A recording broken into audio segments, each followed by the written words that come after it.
दोस्तों कि 12,460 शिक्षक भर्ती का, जैसा कि दोस्तों आप लोग जानते हैं कि पिछली सुनवाइयों में जो याची लाभ की बातें हुई थी सुप्रीम कोर्ट में दोस्तों, और 12,460 केस जो है अगस्त में जो है लगने के लिए आदेश हुआ था। लेकिन दोस्तों 31 अगस्त तक का मुख्य कार्य लिस्ट आ चुका है, मेन कार्य लिस्ट आ चुका है, लेकिन 12,460 Umesh Chandra and others connected matter नहीं आ पाया है। तो दोस्तों अब सप्लीमेंट्री लिस्ट एक दिन पहले तक आती है। मान लीजिए अगर जो है आना होगा तो शुक्रवार तक आ जाएगा, क्योंकि बीच में छुट्टी है सैटरडे संडे, तो फिर 31 तारीख को मैटर अगर आना होगा तो संभावना है कि आ जाएगा जल्दी ही, शुक्रवार तक या फिर बृहस्पतिवार तक। अगर जो है नहीं आता है दोस्तों तो ये केस अगस्त में नहीं लगेगा, क्योंकि जस्टिस जेके माहेश्वरी जी रिटायर हो चुके हैं। और ऐसी परिस्थिति में दोस्तों अब नई बेंच गठन होगा चीफ जस्टिस द्वारा। देखना होगा कि नए बेंच में जो है कौन रहता है। फिलहाल तो दोस्तों आमतौर पर देखा जाता है कि जो एक जज साथ में सुने रहते हैं वो जरूर उसका पार्ट रहते हैं, लेकिन ये चीफ जस्टिस के ऊपर डिपेंड होता है। चीफ जस्टिस चाहें तो ये नए बेंच को भी सुपुर्द कर सकते हैं इस केस को। जैसा कि पिछले दिनों आप देखे होंगे 69,000 शिक्षक भर्ती को उन्होंने जस्टिस दीपांकर दत्ता की बेंच से हटा के जस्टिस जस्टिस भट्टी के बेंच में लगा दिया है, SVN भट्टी के बेंच में जो है, और वो मैटर सुना जा रहा है।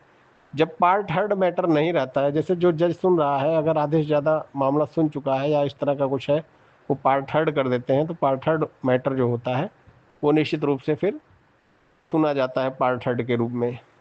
फिलहाल तो दोस्तों नए जज के बेंच में जाएगा। अगर दोस्तों ये मैटर जल्दी नहीं लगता है, जैसा कि 31 तारीख तक अगस्त तक नहीं लगता है, तो जो मुख्य याचिकाकर्ता उमेश चंद्रा है, अर्चना राय या अन्य लोग हैं, रूप सिंह वगैरह, ये जो भी SLPयाँ हैं, उनको जो है दोस्तों इसको जो है इस मैटर को मेंशन कराना चाहिए। और दोस्तों अगर मेंशन नहीं हुआ, क्योंकि आईए जो होता है थर्ड पार्टी होता है, तो थर्ड पार्टी ज़्यादातर लोग जो आईए से जुड़े हैं तो वो मेंशन नहीं कर सकते हैं। जो मेन मैटर हो, मतलब जो हाई कोर्ट से होके आए रहते हैं, उनका पहला राइट होता है। तो जो या फिर जो है रिट पिटिशन के माध्यम से जो लोग गए हैं उनका राइट होता है। तो दोस्तों सबसे पहले मैं आपको बताना चाहता हूँ कि जो लोग गए हैं जो है उमेश चंद्रा, अर्चना राय या इनमें से, उनको जो है अभ्यर्थी लोग दबाव लग डालें कि ये जो है मेंशन करें केस को।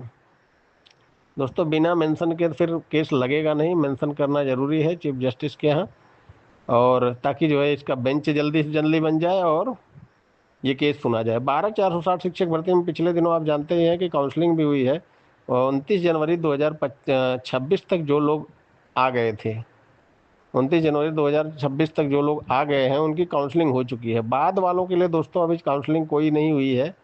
कुछ जगह पर बाद वालों का भी ले लिए हैं, लेकिन दोस्तों अभी 29 जनवरी 2026 तक के ही जो याची हैं उनके लिए ही व्यवस्थाएं हैं। फिलहाल तो दोस्तों ये अंतरिम आदेश है, आगे आने वाले समय में हो सकता है कि सबको कंसिडर कर लिया जाए। ज़्यादा याची है नहीं दोस्तों इसमें, 2,500-3,000 याची होंगे ज़्यादा से ज़्यादा। और उसमें भी जो याची पहले वाले हैं दोस्तों, काफ़ी लोग तो सेलेक्ट हो चुके हैं इसी भर्ती में, क्योंकि ये मैटर बहुत पुराना है, 5-5 6-6 साल साल पुराना है। तो निश्चित रूप से दोस्तों इसमें जो है तमाम लोग ऐसे हैं जो कि नियुक्त हो चुके हैं। हालांकि सिविल अपील 2024 में ये सिविल अपील में कन्वर्टेड हो गई उमेश चंद्रा, लेकिन ये दोस्तों केस पहले से ही चल रहा है। तो निश्चित रूप से दोस्तों आपको बताना चाहता हूँ कि 12,460 शिक्षक भर्ती का जो मैटर है, ये मैटर अब काज लिस्ट मतलब 31 अगस्त तक की काज लिस्ट जारी हो चुकी है, उसमें अपना केस नहीं है 12,460। और निश्चित रूप से दोस्तों अगर जो है ये मेंशन होगा तभी लगेगा, अन्यथा नहीं लगेगा। नई बेंच का गठन होगा, अब देखना होगा कि नई बेंच किस में आता है। फिलहाल तो अगर मेंशन होगा तो जल्दी लगेगा, अन्यथा दोस्तों महीना 2 महीना 3 महीना भी लग सकता है बेंच मतलब बनने में।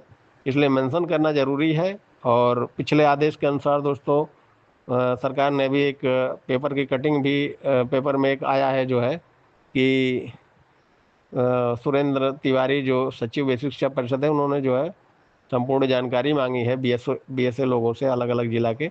तो दोस्तों वो सुप्रीम कोर्ट में लगाएंगे कितने काउंसलिंग हुए, कितने पद खाली हैं, कितने लोगों की काउंसलिंग याचियों की हुई, ये सारी चीज़ें दोस्तों निश्चित रूप से आने वाले समय में। दोस्तों देखिए, 656 सीटें सरकार बता रही है खाली खाली है। अब कोर्ट के आदेश के अनुसार उसमें मेरिट बनना है, लेकिन दोस्तों अभी ऐसा कुछ नहीं है। नया जज आएगा, हो सकता है सबको दे दे। देखिए, सुप्रीम कोर्ट को पूरी पावर है सीटें बढ़ाने का, ऐसा नहीं है। बहुत सारी भर्तियों में सीटें बढ़ी हैं। 69,000 शिक्षक भर्ती में भी मैटर जो चल रहा है, वहाँ भी दोस्तों सीटें भर गई हैं, लेकिन एक अंक उत्तर कुंजी प्रकरण वाले मैटर पर हाई कोर्ट ने दिया था, फिर सुप्रीम कोर्ट ने दिया है। 1240 लोग एक्स्ट्रा सीट में नियुक्ति पाएंगे। इसके अलावा दोस्तों जो आरक्षण वाला मामला चल रहा है, उसमें भी सरकार ने 9200 कुछ पोस्ट जो है एक्स्ट्रा एक्स्ट्रा में देने के लिए जो है मानी है कोर्ट में। तो दोस्तों ये सारी चीज़ें फिलहाल तो सरकार के पास 1,26,000 सीटें खाली हैं बेसिक में। ये चीज़ें जो है लोकसभा के पटल पे आ चुकी हैं, ये कोर्ट में भी आ चुकी हैं। निश्चित रूप से अगर सरकार पद बढ़ाना चाहे, सरकार तो बढ़ाएगी नहीं, कोर्ट चाहे तो निश्चित रूप से बढ़ा सकती है। और सुप्रीम कोर्ट के पास आर्टिकल 142 एक विशेष पावर होती है, जो पूर्ण न्याय के लिए वो उस शक्ति का प्रयोग करके सीट बढ़ा सकता है। और 69,000 शिक्षक भर्ती में यही चल रहा है दोस्तों। वो 142 की पावर आप आर्डर में देखेंगे, रवि सक्सेना वाले में, पिछले आर्डर में एक दो डेट पहले, तो कोर्ट ने खुद कहा है कि 142 की पावर हम लगाकर जो है इसमें सीट बढ़ा के जो है नियुक्ति दे सकते हैं, बशर्ते सारे पैरोकार जो है जितने भी हैं सब लोग एक सहमत हो जाएं। क्योंकि उसमें जनरल के भी लोग हैं, ओबीसी एससी के लोग भी हैं, सब लोग जो है एक सहमत हो जाएं तो निश्चित रूप से सारे लोगों को दे सकती है कोर्ट। अब उसमें देखना है क्या होता है क्या नहीं, आगे सुनवाई होगी। लेकिन 12,460 पर यही अपडेट है दोस्तों। 31 तारीख तक की काज लिस्ट जारी हो चुकी है, अपना केस नहीं आया है। सप्लीमेंट्री एक दो दिन में आने के आसार हैं 31 तारीख की। अगर आ जाएगी, उसमें भी नहीं आएगा तो 100%, जैसा कि संभावना बहुत कम है, लेकिन फिर भी सप्लीमेंट्री जब तक 31 तारीख की नहीं जारी हो जाती तब तक उम्मीद एक कर सकते हैं, लेकिन बहुत ही कम संभावना लग रहा है। और अगर लगेगा तो निश्चित रूप से हम आपको बताएंगे। धन्यवाद दोस्तों। मैं एडवोकेट विनय पांडे, प्रयागराज। 12,460 शिक्षक भर्ती के सभी दोस्तों, आप लोग धैर्य रखें और जो मेन पिटिशनर पहले याचिका हाई कोर्ट से होकर डाले हैं उन पर दबाव बनाएं कि इसको मेंशन करें। धन्यवाद।